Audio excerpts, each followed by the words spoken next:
Hello everyone, welcome to Surya education channel. ఈరోజు మనం 6th class maths చెప్తున్నాము. దాంట్లో 3.2 కంటిన్యూషన్ క్లాస్ చూస్తున్నాము. దానిలో ఫస్ట్ బిట్ చూడండి. ఈ క్రింద ఇవ్వబడిన సంఖ్యలకు కారణాంకాలన్నింటినీ రాయండి. దానిలో ఫస్ట్ ప్రాబ్లం చూడండి. ఫస్ట్ సొల్యూషన్ చూడండి. 36 ఉంది. 36 యొక్క కారణాంకాలు రాయమంటున్నాడు. అయితే మనం కారణాంకాలు అంటే ఏంటివి అనేటివి మనం లాస్ట్ క్లాస్లో చెప్పుకున్నాము. ఎవరైనా చూడని వాళ్ళు ఉంటే మన వీడియో చూడండి. అయితే కారణాంకాలు అంటే ఏంటివి లేదండి, మనం ఏవైతే ఈ 36ని నిశ్శేషంగా భాగిస్తాయో అవన్నిటిని మన కారణాంకాలుగా చెప్పుకోవచ్చు. ఇప్పుడు 36 ఉంది. ఇక్కడ చూడండి, 36 యొక్క కారణాంకాలు తీసుకున్నట్లయితే మనకు 1, 2, 3, 4, 6, 9, 12, 18, 36 వస్తుంది. ఇప్పుడు చూడండి, 1 టేబుల్లో మనకు 36 అనేది పోతుంది, అంటే నిశ్శేషంగా 1 అనేది భాగిస్తుంది. మనకు 2తో తీసుకున్నప్పుడు కూడా మనకు 36ను నిశ్శేషంగా భాగిస్తుంది. ఇవి గుణిజాలు అన్నమాట. మనకు అదేవిధంగా 3తోటి తీసుకున్నప్పుడు కూడా 36ను నిశ్శేషంగా భాగిస్తుంది. 4తో తీసుకున్నప్పుడు కూడా 36ని నిశ్శేషంగా భాగిస్తుంది. ఇలా ఏవి తీసుకున్నా 36ని నిశ్శేషంగా భాగిస్తున్నాయి కాబట్టి అవన్నీ కూడా మనకు 36 యొక్క కారణాంకాలు అవుతాయి. ఇది ఫస్ట్ ప్రాబ్లం.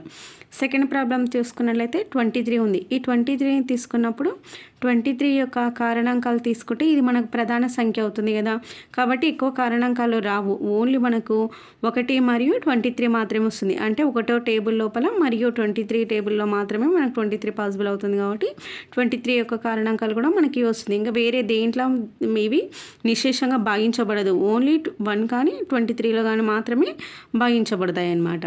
ఇది 33 యొక్క కారణాంకాలు. నెక్స్ట్ థర్డ్ వన్ చూడండి, 96 కదా.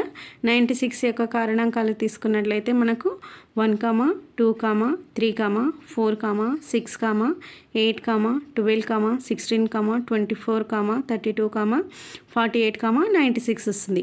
ఇవన్నీ దాంట్లో కూడా 96 అనేది నిశ్శేషంగా భాగిస్తుంది. మీరు కావాలంటే ఒక్కొక్కటి కూడా మనం ఇలా వేసుకొని కూడా చెక్ చేసుకోవచ్చు. ఇప్పుడు 96/2 వేసుకున్నాం అనుకో, మనకిగో 2 4 8, ఇక్కడ 1 ఉంటుంది 16, 2 8 16, అంటే నిశ్శేషంగా భాగిస్తుంది కదా. కాబట్టి ఇవి కారణాంకాలు అయితే ఇట్లా అన్నీ చెక్ చేసుకుంటూ పోతే కూడా మనకు ఈ కరెక్టా కాదా అని చూసుకోవచ్చు అన్నమాట.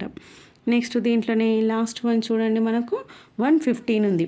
115 యొక్క కారణాంకాలు తీసుకున్నట్లయితే మనకు 1, 5, 23, మనకు అదేవిధంగా 115 అనేటివి కారణాంకాలు వస్తాయి. ఇది ఫస్ట్ బిట్కి సంబంధించిన 4 ప్రాబ్లమ్స్. నెక్స్ట్ సెకండ్ బిట్ చూడండి. ఈ క్రింది వాటిలో సాపేక్ష ప్రధాన సంఖ్యలు ఏవి అంటే మనం కనుక్కోమంటున్నాడు. 4 బిట్స్ ఉన్నాయి కదా, ఈ 4 లోపల సాపేక్ష ప్రధాన సంఖ్యలు ఏవి, కానివి ఏవి అని మనం కనుక్కోమంటున్నాడు. దానిలో ఫస్ట్ వన్ చూడండి. ఇక్కడ మనకు 18 మరియు 35 యొక్క మనకు సాపేక్ష ప్రధాన కారణాంకాలు చెప్పమంటున్నారు. మనము సాపేక్ష ప్రధానాంకాలన్నా పరస్పర ప్రధానాంకాలన్నా తర్వాతకు సాప్రధానాంకం అన్న ఒక్కటే చూడండి. ఇది లాస్ట్ క్లాస్లో మనం చెప్పుకున్నాము. అయితే వీటికి ఎగ్జాంపుల్ అక్కడ చెప్పలేదు, నేను ఇక్కడ చెప్పాలని అక్కడ చెప్పలేదన్నమాట. అయితే ఇక్కడ మనకు సెకండ్ బిట్లో వీటిది సాపేక్ష ప్రధాన సంఖ్యలు ఏవో మనని కనుక్కోమంటున్నాడు. కాబట్టి మనం 18కి 35కి మధ్యలో మనం చూసుకున్నట్లయితే 18 యొక్క కారణాంకాలు తీసుకున్నట్లయితే మనకు 1, 2, 3, 6, 9, 18 వస్తుంది. మరి అదేవిధంగా 35 యొక్క కారణాంకాలు తీసుకున్నట్లయితే మనకు 1, 5, 7, 3, 35 రావడం జరుగుతుంది. అయితే మనకు సాపేక్ష కారణాంకాలు అంటే మన డెఫినేషన్ చెప్పినప్పుడు చెప్పినాం ఏమని, రెండిట్లోని మనకు ఉమ్మడిగా ఒకటే కారణాంకము ఉంటే దానిని సాపేక్ష ప్రధానాంకం లేకపోతే పరస్పర లేకపోతే సాప్రధానాంకం అని పిలుస్తారు. ఇప్పుడు చూడండి, ఈ రెండిట్లోని సాధారణంగా మనకి ఏముంది, ఒకటే ఉంది కదా, ఒకటే ఉంది. కానీ వేరేవి ఏవైనా ఉన్నాయా అంటే లేవు. ఇంకా అన్ని డిఫరెంట్ కారణాంకాలు ఉన్నాయి. ఈ రెండింటికి ఏవి మ్యాచ్ అవ్వట్లేదు, ఓన్లీ ఒకటి మాత్రమే మనకు మ్యాచ్ అవుతుందన్నమాట. కాబట్టి ఇలా ఏవైతే ఉమ్మడి కారణాంకం ఒక్కటే ఉంటుందో వాటిని మనం సాప్రధానాంకాలు అంటారు. కాబట్టి ఇక్కడ మనకు 1835 అనేది కూడా మనకు సాపేక్ష ప్రధాన సంఖ్య అవుతుందన్నమాట. ఇది first bit. Next second bit చూడండి, మనకు 216 మరియు 215 ఇచ్చిండు. ఈ రెండింటికి సపరేట్ కారణాంకాలు రాసుకుందాం. ఫస్ట్ 216 యొక్క కారణాంకాలు చూసుకున్నట్లయితే మనకి 1, 2, 3, 4, 9, 24, 36, 54, అదేవిధంగా 72, 108 మరియు 216 వస్తుంది. మరి 215 యొక్క కారణాంకాలు తీసుకున్నట్లయితే 1, 5, 43 వస్తుంది. చూడండి, ఈ రెండిట్లలో మనం ఏమైనా మ్యాచ్ అయినాయా అంటే ఏవి కాలేదు. మనకి ఏమున్నాయి, ఇక్కడ 1 ఉంది, ఇక్కడ 1 ఉంది. అంటే రెండిట్లోనే ఉమ్మడిగా ఒకటి మాత్రమే మనకు ఉంది కాబట్టి ఇవి కూడా మనకి ఏమవుతుంది అంటే 216 మరియు 215 అనేటివి మనకు సాధారణంగా ఉమ్మడి కారణాంకం ఒకటే ఉంది కావున ఇవి మనకు సాపేక్ష ప్రధానాంకాలు అవుతాయి అన్నమాట. నెక్స్ట్ చూడండి, మనకు 30 మరియు 14, 15 ఉంది. అయితే ఇక్కడ 30కి కారణాంకాలు తీసుకున్నట్లయితే మనకు 1, 2, 3, 5, 6, 10, 15, 30 రావడం జరుగుతుంది కారణాంకాలు. అదేవిధంగా 14, 15కి కారణాంకాలు తీసుకున్నట్లయితే 1, 5, 83 వచ్చింది. ఇక్కడ చూడండి, ఈ రెండిట్లోని ఉమ్మడి కారణాంకం ఒకటే ఉంటేనే మనకు అది సాపేక్ష ప్రధానాంకం అవుతుంది. కాకపోతే ఇక్కడ చూడండి, మనకు ఉమ్మడి కారణాంకము ఇక్కడ ఒకటి ఉంది, ఇక్కడ ఒకటి ఉంది. నెక్స్ట్ ఇక్కడ 5 ఉంది, ఇక్కడ కూడా 5 ఉంది. అంటే ఇక్కడ మనకు ఉమ్మడి కారణాంకాలు 2 వచ్చినాయి. ఏంటివి అవి? 1, 5 అనేటివి 2 ఉన్నాయి కాబట్టి ఇది మనకి సాపేక్ష ప్రధానాంకం కావు. ఎందుకు అంటే మనం డెఫినేషన్ చెప్పుకున్నాము, సాపేక్ష ప్రధానాంకం కావాలంటే దాని రూల్ ప్రకారము ఉమ్మడిగా మనకు ఒక్కటి కారణాంకం ఉంటేనే, ఒకటే కారణాంకం అది 1 మాత్రమే ఉంటేనే దానిని సాపేక్ష ప్రధానాంకాలు అంటాము. అలా కాకుండా వేరేవి ఏ ఉన్నా వాటిని సాపేక్ష ప్రధానాంకాలని పిలవరు. కాబట్టి దీనికి ఉమ్మడి కారణాంకాలు 2 ఉన్నాయి కాబట్టి వీటిని మనము సాపేక్ష ప్రధానాంకాలు అని పిలవము. ఇది third one. Next last one చూడండి, సెకండ్ బిట్లో మనకు 17 మరియు 68ని కనుక్కోమంటున్నాడు. ఇక్కడ 17 యొక్క కారణాంకాలు తీసుకున్నట్లయితే 1, 17 రావడం జరుగుతుంది. అదేవిధంగా 68 కారణాంకాలు తీసుకున్నట్లయితే 1, 2, 4, 17, 34, 68 వస్తాయి. అయితే ఇక్కడ చూడండి, మనకు ఉమ్మడి కారణాంకాలు 1 ఉంది, ఇక్కడ 1 ఉంది, ఇక్కడ 17 ఉంది, ఇక్కడ 17 ఉంది. అంటే ఉమ్మడి కారణాంకము 1 కంటే మనకు ఎక్కువగానే ఉన్నాయి. కాబట్టి ఇక్కడ మనకి ఏమవుతుంది అంటే సాధారణ కారణాంకాలను తీసుకున్నట్లయితే మనకు 1, 17 రావడం జరుగుతుంది. ఇలా 2 ఉన్నాయి కాబట్టి మనకి ఇవి సాపేక్ష ప్రధాన సంఖ్యలు కావు అనమాట. అంటే మనం సెకండ్ బిట్లో చూసుకున్నట్లయితే మనకు ఫస్ట్ ప్రాబ్లము అదేవిధంగా సెకండ్ ప్రాబ్లము మాత్రమే మనకు సాపేక్ష ప్రధాన సంఖ్యలు రావడం జరుగుతుంది. మిగిలినవి 3, 4 ఈ రెండిటి అంటే థర్డ్ బిట్ ఫోర్త్ బిట్ మాత్రం మనకు సాపేక్ష ప్రధానాంకాలు కావు అన్నమాట. నెక్స్ట్ థర్డ్ వన్ చూడండి, 1 మరియు 20 మధ్యలోనున్న గరిష్ట ప్రధాన సంఖ్య ఏది అంటే గరిష్ట ప్రధానాంకాన్ని చెప్పమంటున్నారు. చూడండి, మనకు 1 మరియు 20 మధ్య ఉన్న ప్రధాన సంఖ్యలు రాయమంటున్నాడు. అన్నీ మనం ఇలా రాసుకోవాలి. రాసుకున్నాక ఏమన్నాడు, మనకు పర్టికులర్గా గరిష్ట ప్రధాన సంఖ్య ఏదో కనుక్కోమన్నాడు. ఇలా 1 నుంచి 20 వరకు ఉన్న ప్రధాన సంఖ్యలు అన్నీ రాసుకోవాలి. రాసుకున్నాక గరిష్ట అన్నాడు కాబట్టి గరిష్ట మనకి ఎంత ఉంది, 19 ఉంది కాబట్టి గరిష్ట అని రాసుకున్నాం. ఒకవేళ గరిష్ట కాకుండా మనకు కనిష్ట అన్నప్పుడు 2 వస్తుంది. కానీ మనకు లెక్కలో ఓన్లీ గరిష్ట అని అడిగింది కాబట్టి గరిష్ట ప్రధాన సంఖ్య ఎంత అంటే 19 రావడం జరుగుతుంది. నెక్స్ట్ ఫోర్త్ వన్ చూడండి, 10 మరియు 30 మధ్యలో ఉన్న ప్రధాన మరియు సంయుక్త సంఖ్యలను తెలపండి.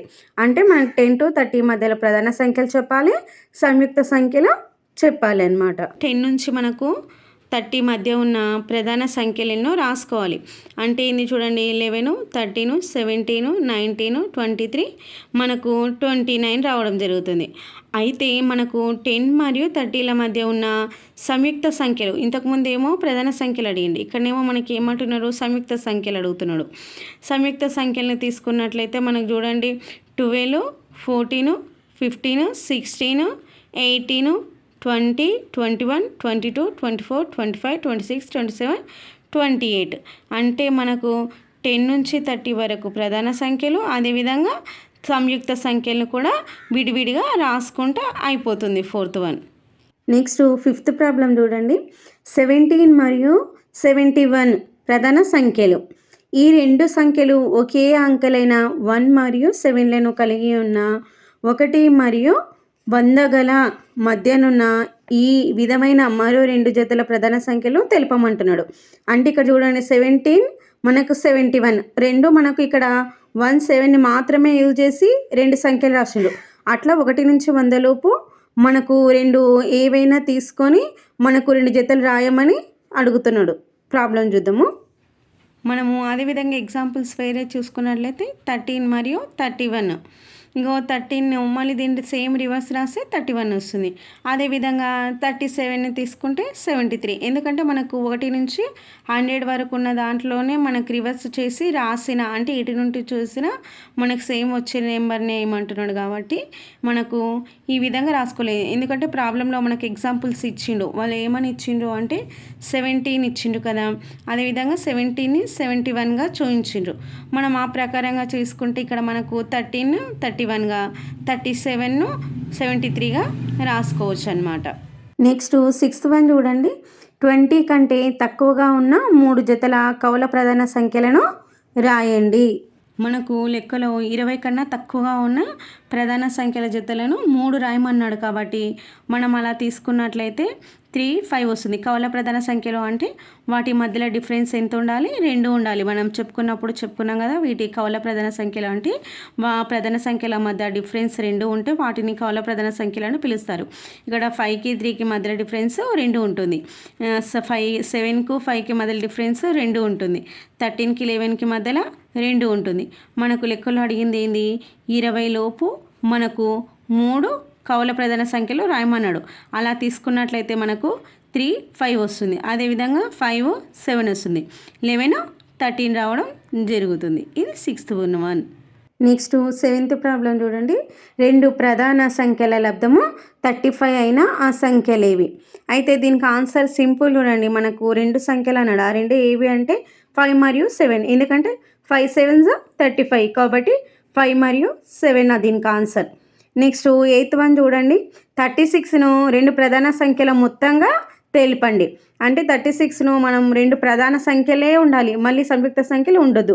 అలా తీసుకున్నట్లయితే మనం 13 + 23 చేస్తే కూడా మనకు 36 వస్తుంది. అంటే ఇక్కడ 13 అనేది ఒక ప్రధాన సంఖ్య, 23 అనేది కూడా ప్రధాన సంఖ్య. అంటే 2 ప్రధాన సంఖ్యలు మనం కలిపినాం కాబట్టి 36 రావడం జరిగింది. ఇది మనకు 8th problem. Next 9th problem చూడండి. 100 లోపల గల 7 వరుస సంయుక్త సంఖ్యలను రాయమన్నాడు. అంటే ఎట్లా పడితే అట్లా కాకుండా అన్నీ వరుసగా వచ్చేటివి 7 రాయమన్నాడు. సంయుక్త సంఖ్యలను, మన ప్రధాన అంకెలను అంటలేడు, సంయుక్త సంఖ్యలను రాయమంటున్నాడు 7.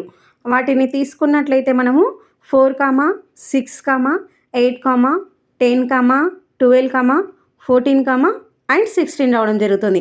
ఎందుకంటే ఇవి 100 లోపు వరుసగా ఉన్నాయి, మధ్యలో మళ్ళీ బ్రేక్ చేయలేదన్నమాట.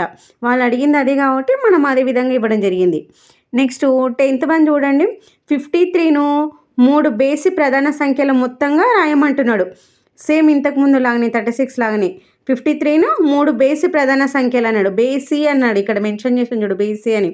బేసి అంటే మనం ఎలా రాయొచ్చు? 3 + 19 + 31గా తీసుకుంటే మనకి ఇవి యాడ్ చేస్తే మనకి ఎలా వస్తుంది? 53 రావడం జరుగుతుంది. అంటే మనము 53ను 3 బేసి ప్రధాన సంఖ్యలు, అంటే ఇవి 3 బేసి సంఖ్యలే కదా, ఈ ప్రధాన సంఖ్యలను తీసుకొని వాటి మొత్తంగా రాయడం జరిగిందనమాట. ఇది మనకు 10th one. Next 11th one చూడండి. మనకు వ్యత్యాసము 10గా గల 2 ప్రధాన సంఖ్యలను తెలుపండి అంటున్నారు. అంటే వాటి మధ్య డిఫరెన్స్ 10 ఉండాలి. అలా 10 ఉన్న 2 ప్రధాన సంఖ్యలు ఏవైనా కానీ రాయమని చెప్తున్నాడు. అలా తీసుకున్నట్లయితే మనకు 3, 13, అదేవిధంగా 7, 17. మనము 2 అడిగింది కాబట్టి 2 తీసుకోవచ్చు. మన ఎగ్జాంపుల్గా చూసుకుంటే ఇప్పుడు 13 - 3 వేస్తే మనకు డిఫరెన్స్ ఎంత వస్తుంది? 10 వస్తుంది. అదేవిధంగా 17 - 7 డిఫరెన్స్ చేస్తే మనకు 10 రావడం జరుగుతుందన్నమాట. ఇంకా మనం మోర్గా చేయాలని మీరు అనుకుంటే మనకు 13, 23 వస్తుంది. అదేవిధంగా 19, 29 చేసి కూడా వాటి డిఫరెన్స్ 10 వస్తుంది. ఇలా చేసుకుంటూ పోతే ఏవైనా వస్తాయి అన్నమాట. అంటే మనకి ఇలా బిట్ వచ్చినప్పుడు మనకి ఇచ్చిన ఆప్షన్లో డిఫరెన్స్ చూసుకొని చేస్తే సరిపోతుంది అనమాట. దీనికి మాత్రం ఆన్సర్ 3, 13, అదేవిధంగా 7, 17. మనకు 2 అడిగింది కాబట్టి ఈ 2 చాలండి. లాస్ట్ ప్రాబ్లం చూడండి. 20 కంటే తక్కువగా ఉండి వాటి మొత్తము 5 చే నిశ్శేషంగా భాగింపబడే విధంగా ఉన్న 3 జతల ప్రధాన సంఖ్యలను రాయమంటున్నాడు. అంటే 20 లోపు ఉండాలి, 20 కన్నా తక్కువగా ఉండాలి. ఆ 2 సంఖ్యల ప్రధాన సంఖ్యలు తీసుకున్నప్పుడు ఆ జత 5 చేత నిశ్శేషంగా భాగించబడాలి అని చెప్తున్నాడు. దీనికి ఆన్సర్ చూడండి, మనకు 2, 3 వస్తుంది. ఎలా అంటే వీటి మొత్తం చేసి అంటే 2 + 3 చేస్తే 5 వస్తుంది. 5 అనేది 5 చేత నిశ్శేషంగా భాగిస్తుంది కాబట్టి ఇది ఓకే. నెక్స్ట్ చూడండి, 3 జతలు అడిగిండు కాబట్టి నెక్స్ట్ 3, 7 అదేవిధంగా 7, 13 ఇవి చూడండి. ఇప్పుడు 3 + 7 చేస్తే 10 అవుతుంది. 10 అనేది 5 చేత నిశ్శేషంగా భాగిస్తుంది. నెక్స్ట్ 7 + 13 అనేది కూడా మనకు 20 వస్తుంది. అవి రెండు యాడ్ చేస్తే 20 అనేది 5 చేత నిశ్శేషంగా భాగిస్తుంది కదా. అంటే ఇక్కడ మనకు ఇవి తీసుకునే కూడా 20 కన్నా తక్కువగానే ఉన్నాయి. అవి మొత్తం యాడ్ చేస్తే మనకు మళ్ళీ 5 చేత నిశ్శేషంగా భాగించబడుతున్నాయి. కాబట్టి లెక్క ప్రకారము మనం తీసుకున్న సంఖ్యలు ఏవి ఆన్సర్ అంటే 2, 3, 3, 7 అదేవిధంగా 7, 13 అనే సంఖ్యలు. ఇంతటితో మనకు 3.2 ప్రాబ్లమ్స్ కంప్లీట్ అయినాయి. నెక్స్ట్ వీడియోలో 3.3తో మీకు కలుద్దాము. మీకు కనుక మా క్లాస్ నచ్చితే ప్లీజ్ మన ఛానల్ని లైక్ చేయండి, షేర్ చేయండి, సబ్స్క్రైబ్ చేసుకోండి. Thank you all.